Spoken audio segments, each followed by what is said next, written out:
Hello, everyone, and welcome to this mini series. Normally, it's Ben Derber who hosts these, but is giving me permission to take the recording. And I'm pleased to say we're joined by former Kids Grove athletic player Jez Mullholland. Jez, thanks for joining us. No problem at all. No problem at all, Richard. And obviously, you were with the club. I think it's about 9 years ago. So, what was your time at Kids Grove like?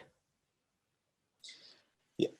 Honestly, my time at Kids Grove, I absolutely loved it. I really, really did. I was only there for a short time, and people associated with Kids Grove probably wouldn't even remember my name because I was there for such a short amount of time. I joined in December 2011, and I think on loan from Sutton Coldfield Town, and then I went back to Sutton at the beginning of March. So I had two and a half months at Kids Grove with Pete Ward and Ant Buckle. And honestly, Richard, I absolutely loved it. I really, really did. I had a really good time there.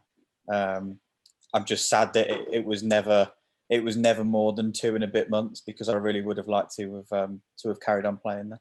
Yeah. Mentioned Ant Buckle. Ant's currently now back at the club as assistant manager, so I guess you're pleased to see he's still involved in the game, as is Pete Ward, who's at our local rivals Leek Town as assistant manager. Yeah, definitely.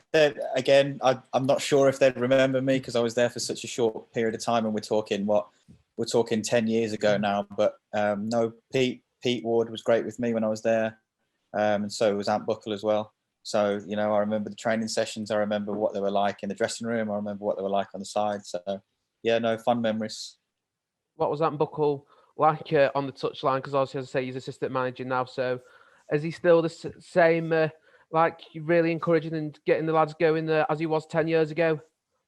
Yeah, that's exactly what I remember of him.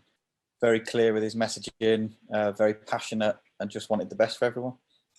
Yeah, and when you were with the club, what sort of players are we looking at you playing with? I believe you're with Andy Kinsey and Matt Hardell, who were two big names from back then. Yeah, so when you asked me to do this interview, I was trying to have a little think.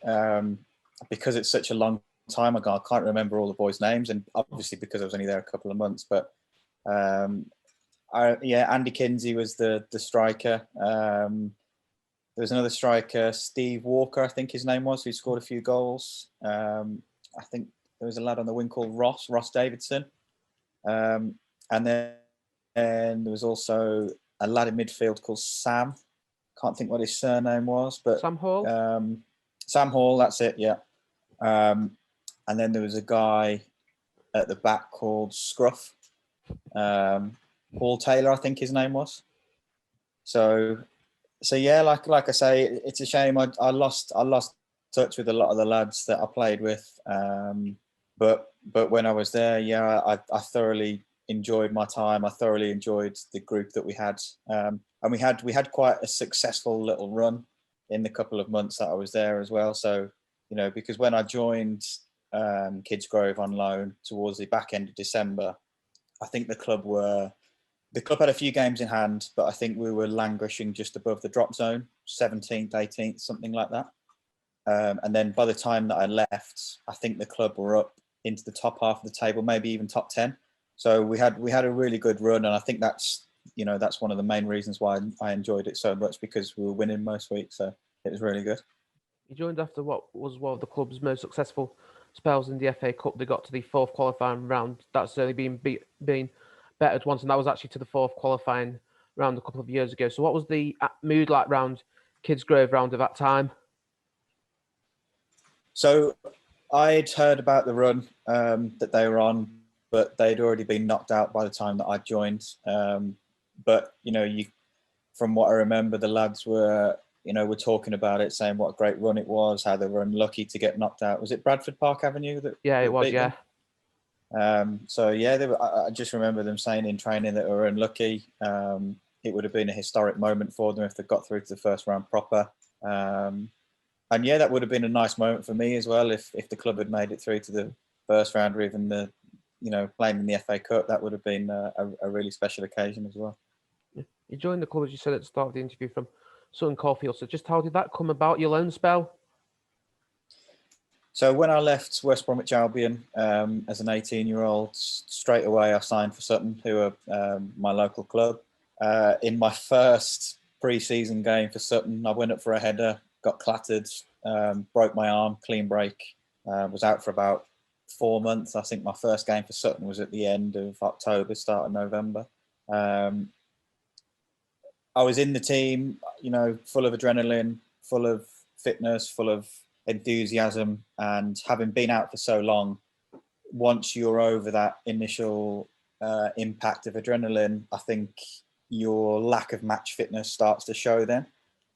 So Sutton decided it was good for me to get out on loan, and because I was up at uni in Stoke, Kidsgrove was one of the three options. There was Leek, there was Newcastle, and there was Kidsgrove. And my two managers at the time at Sutton, Chris Keogh and Neil Tooth, had a good relationship with Pete Ward. So they said, "Do you want to go and play a few games for Kidsgrove?" And I said, "Yeah, of course, no problem. Let's go and do this." And yeah, that's how it came about.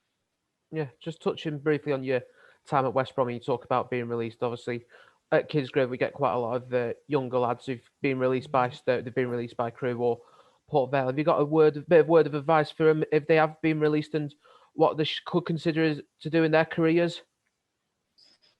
Well, I think I've been out of non-league now for probably 7-8 years. It got to a point where working in football, I couldn't commit to playing for a team in non-league football anymore. So I think non-league has come a long way in that time. I still go and watch some of my friends sometimes at various clubs up and down the Midlands, and you can see that non-league is now more and more a feeding ground for lads that get released from professional clubs, rather than your older lads that are 30, 31, 32, that have been in it a long time. I think there's been a shift with a lot more younger players playing in non-league football. And I think there's very clear routes back into professional football for these lads that get released that have to drop down to non-league. I think a long time ago, certainly when I was released, I think a lot of people saw me as giving up for dropping down to non-league. I mean, there was lots of different reasons why I wanted to not keep trying to pursue a career in professional football.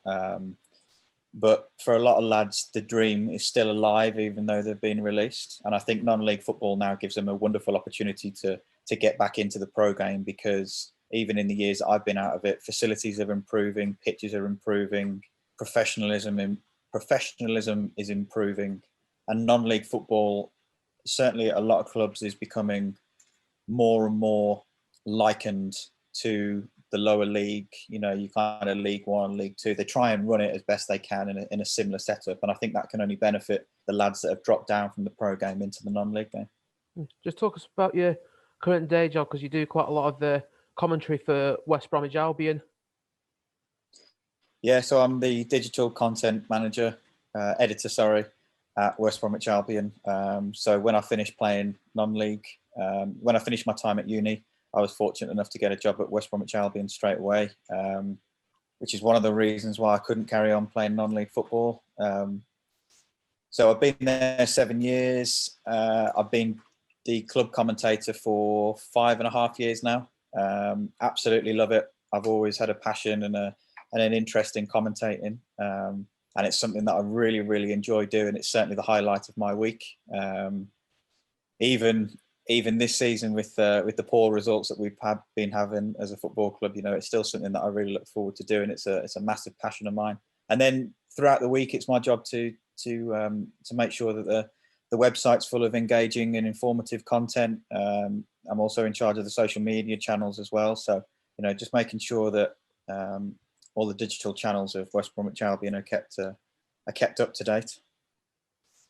Yeah, and I suppose as any player who's stepping down, it's a good opportunity, another route back into the game, because you see more and more ex-players and young players who've dropped out going into the media. Yeah, definitely. I mean, you've only got to look at people at the very top of the game now, people that are dropping out of football after they've finished their careers. A lot of them now are saying, right, okay, what who can I go and do some media work for? Can I go and work on Sky Sports News on a Saturday afternoon? Can I go and get a shift at TalkSport? Can I do a shift on BBC Final Score? There are so many ex-pros that are trying to get into the world of media. It's just become a massive, massive industry with all the amount of money that's being pumped into it, the rights holders, etc., several different broadcasters. It's become a really attractive job for people who have been involved in football in some way or other to step into a different side of football just to make sure that they stay involved with the game. And I think a lot of people are more and more interested in it now.